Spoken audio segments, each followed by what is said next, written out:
ऐतिहासिक कार्यक्रमात मला बोलण्याची संधी मिळेल असं मला वाटलं नव्हतं. नाहीतर मंचावर जी मंडळी बसली आहेत त्यात मी बोलण्याच्या काय बसण्याच्याही पात्र नाही. अटलजी आहेत, 6 वर्ष हिंदुस्थानचे पंतप्रधान होते, भारत सम्राट आहेत. बाळासाहेब आहेत, साऱ्या हिंदूंच्या हृदयाला अशी त्यांनी गवसणी घातली आहे की हिंदू हृदय सम्राट आहेत. जॉर्ज आहेत, कितीही पदं त्यांनी भूषवली असली तरी त्यांच्या मागे एकच शब्द लागतो म्हणजे तो बंद सम्राट आहेत. आजकाल त्यांनी मुंबई बंद केलं नसलं तरी पार्लमेंट बंद करत असल्यामुळं बंद सम्राट हा शब्द त्यांच्याबरोबर आजही लागू आहे. शरदरावांच्या रूपाने जाणते राजे इथे आहेत म्हणजे अजून एक सम्राट आहेत. बाबासाहेब पुरंदरेंच्या रूपाने शब्द सम्राट आहेत. इतक्या सम्राटात कुणीतरी सम्राज्ञी असली पाहिजे म्हणून स्वरसम्राज्ञी असलेल्या लताजी सुद्धा इथं बसलेल्या आहेत. आणि त्या कोपऱ्यात राज आणि या कोपऱ्यात उद्धव असे 2 छोटे सम्राट आहेत. आता एवढ्या डझनभर सम्राटामध्ये कुणीतरी भाट असला पाहिजे म्हणून बहुधा मला इथं बोलावून पहिल्यांदाच भाषणाची संधी दिलेली आहे असं दिसतं. बाळासाहेबांचं हे जे चित्रचरित्र आहे हे या मंचावर बसलेल्या फक्त 3 लोकांनीच पाहिलंय. एक राज, कारण तोच याचा मालक आहे. दुसरे अटलजी आहेत, कारण प्रकाशक आहेत. कारण बा आपण काय प्रकाशित करतो हे आधी पाहिलं पाहिजे म्हणून त्यांनी मागितलं. तिसरा मी आहे, कारण आता राजभवनात मी अटलजीला घ्यायला गेलो त्यावेळी ते पुस्तक तिथं पडलं होतं आणि म्हणून मी ते चोरून पाहिलं. आणि ते पाहिल्यानंतर मी एवढं सांगू शकतो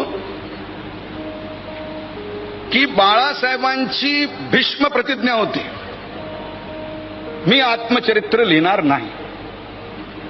आता पुष्कळ लोक भीष्म प्रतिज्ञा करतात, पण भीष्मानंतर आपली प्रतिज्ञा पाळणारा जर एक माणूस कोणी असेल तर ते बाळासाहेब ठाकरे. त्यांनी ती प्रतिज्ञा पाळली. परंतु राज त्यांचाच पुतण्या, त्यांनी त्या प्रतिज्ञेला बगल दिली. महाभारतात अशा पुष्कळ बगला आहेत पण तेवढा वेळ माझ्याजवळ नाही आहे. आणि अशी बगल दिली की त्यांनी सांगितलं की हे लिहायचं थोडंच आहे, हे बघायचं आहे. पण आपल्या सगळ्यांना माहित आहे, विशेषतः पत्रकारांना माहित आहे की एका चित्राचा परिणाम हा एका अग्रलेखापेक्षा किंवा हजारो शब्दांच्या लेखापेक्षा मोठा असतो. आणि म्हणून कोणीतरी पत्रकारांनी ज्यावेळी लिहिलं की 1000 रुपयाचं पुस्तक, हा आपला मराठी स्वभाव.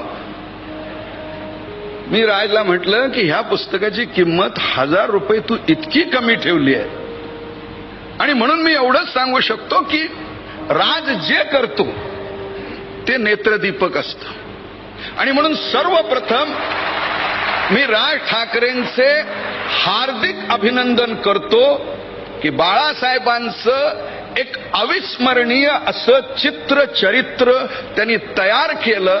आणि मी आपल्याला ग्वाही देऊ शकतो, ह्या पुस्तक विक्रीचं कमिशन मला नाही, पण मी आपल्याला ग्वाही देऊ शकतो की हे जर पुस्तक हातात घेतलं तर तासोन तास आपल्याला चाळत बसता येईल अशा पुस्तकाची ही ताकद आहे.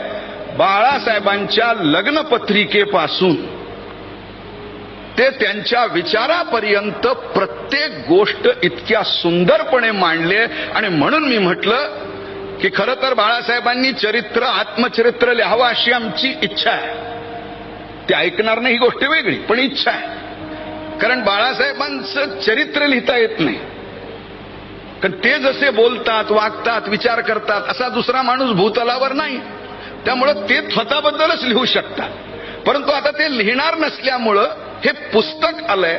आणि या पुस्तकाचं वर्णन करायचं तर मी एवढंच म्हणेन की जर बाळासाहेबांनी कधी आत्मचरित्र लिहिलं असतं तर त्यांच्या भाषेनुसार ते सूर्यासारखं दाहक झालं असतं. पण बाळासाहेबांच्या सूर्याची दाहकता चंद्राच्या शीतलतेत बदलण्याची ताकद ह्या चित्रचरित्रात राज ठाकरे यांनी करून दाखवलेली आहे. आज अक्षय तृतीया आहे आणि अक्षय तृतीयेचं हिंदू धर्मातलं, कारण हा 1 जानेवारी नाही आहे, मदर्स डे नाही आहे, फादर्स डे नाही आहे, व्हॅलेंटाईन डे नाही आहे, त्यामुळं अक्षय तृतीया काय आहे असं थोडासा आजकाल लोकांना माहीत नसतं. म्हणून अक्षय तृतीयेचं महत्व हे आहे की अक्षय तृतीयेला जर आपण एखाद्या देवतेचं पूजन केलं तर ते पूजन हे अतिशय पवित्र आणि अक्षय राहतं, अशी त्याची संकल्पना आहे. आणि या पुस्तकाच्या रूपाने मला वाटतं राजने आपल्या देवतेचं अक्षय पूजन करण्याचा विक्रम या क्षणी केलाय. माझ्या भाषणाच्या समारोपात 5 वाक्य. मला बाळासाहेब का आवडतात. पुष्कळ वाक्य आहेत, परंतु त्यातली 5 मी निवडायचा प्रयत्न केलाय. राज इतकं निवडण्याचं माझं कौशल्य नाही. पहिली गोष्ट म्हणजे कदाचित हा असा एकमेव नेता आहे की ज्याच्या ओठात आणि पोटात याच्यात काहीही अंतर नसतं, असा ज्याला पूर्ण पारदर्शी नेता आहे. दुसरा गुण मला आवडतो.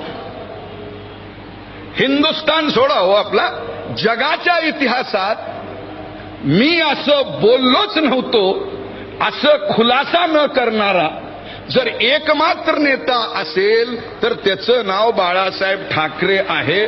आयुष्यात त्यांनी मी असं बोललोच नव्हतो असं कधी म्हटलंच नाही.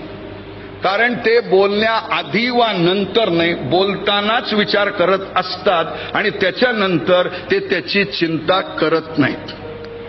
तिसरं मला बाळासाहेबांचं वैशिष्ट्य जे आवडतं, बाळासाहेबांनी जरी 500 वय ओलांडलं असलं, शिवसेना जरी वयस्कर झाली असली तरी शिवाजी पार्कवरच्या बाळासाहेबांच्या सभेचं सरासरी वय कधी 25 वर्षाच्या पलीकडे गेलं नाही, अशी तरुणांना हाक घालणारा दुसरा एवढा नेता नाही. चौथं, मराठी माणूस म्हणजे चुकून पुस्तक प्रकाशनाला एकत्र आपण आलो तर केवढी चर्चा सुरू झाली की कोण एकत्र आले. याचा अर्थ असा आहे की मराठी माणसं एकत्र येत नाहीत, पण मराठी माणूस एकत्र येऊ शकतो हे शिवसेना स्थापन करून दाखवण्याचा पराक्रम करणारा एकमेव नेता म्हणून मी बाळासाहेब मला आवडतात. आणि अंतिम, हिंदू म्हणजे किराणा दुकान. किराणा दुकानात सगळं मिळतं पण किराणा मिळत नाही. तसं हिंदुत्वात सगळे असतात पण हिंदू नसतो. हिंदू म्हणून कधीही मत देत नाही, तो जातीवर मत देतो. मला वाटतं हिंदुस्थानच्या इतिहासात हिंदू म्हणून मत देऊ शकतात हे सिद्ध करणारा पराक्रमी नेता म्हणून जर ओळखायचं असेल तर ते बाळासाहेबांना. आणि मला असं वाटतं की जशी सृष्टी ही पंचमहाभूतावर अवलंबून असते तशी बाळासाहेबांची प्रतिसृष्टी ही या पंचमहाभूतावर अवलंबून आहे. त्याची दृष्टी आपल्याला हवी असेल तर आपण हे चित्रचरित्र स्वतः विकत घेऊन वाचावं, एवढीच विनंती. धन्यवाद.